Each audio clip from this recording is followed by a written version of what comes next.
আসসালামু আলাইকুম প্রিয় ফুটবল ফ্যান্স। দর্শক, মনে পড়ে কি সেই লিটল ম্যাজিশিয়ানের কথা? মনে পড়ে কি লিভারপুলের সেই নাম্বার 10-এর কথা? মনে পড়ে কি নেইমারের সেই প্রিয় বন্ধু ফিলিপ কুতিনোর কথা? সেই ফিলিপ কুতিনো কিন্তু এখন ব্রাজিলিয়ান লিগে আছে। ফিলিপ কুতিনো কিন্তু ব্রাজিল জাতীয় দলের স্কোয়াডে ডাক পান না, বেশ কয়েকটা বছর হয়ে গেল।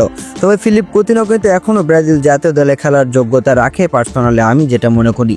ফিলিপ কুতিনো 2026 সালের বিশ্বকাপে জায়গা পাবে কিনা তাও তিনি জানেন না, তবে তিনি নেইমার জুনিয়রকে যে কতটা ভালোবাসেন তার একটা প্রমাণ তিনি দিলেন গণমাধ্যমের সামনে। ফিলিপ কুতিনো গণমাধ্যমে স্পষ্টভাবে বললেন, 2026 বিশ্বকাপে ডাক পেলে বিশ্বকাপ জেতার জন্য আমি সব পরিষ্কার মুখোমুখি হব। নেইমারের হাতে বিশ্বকাপ তুলে দেওয়া আমার ফুটবল ক্যারিয়ারের শেষ ইচ্ছা।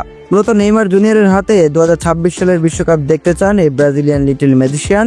মূলত তিনি যে ব্রাজিল জাতীয় দলে ডাক পাবে কিনা তাও তিনি জানেন না, তবে নেইমার জুনিয়রের প্রতি এই ভালোবাসা দেখার পর ফিলিপ কুতিনোর প্রতি ভালোবাসা আরও দ্বিগুণ যেন বেড়ে গেল ব্রাজিলিয়ান সমর্থকদের। কেননা নেইমার জুনিয়রকে যে ভালোবাসবে তাকে তো ব্রাজিলিয়ান সমর্থকরা ভালোবাসবে, আর সেখানে তো ফিলিপ কুতিনো কি 2026 সালের বিশ্বকাপে ডাক পাবে দর্শক? আর তার সেই ফুটবলের শেষ ইচ্ছাটা কি পূরণ হবে? নেইমার জুনিয়র কি পারবেন 2026 সালে বিশ্বকাপ জিততে?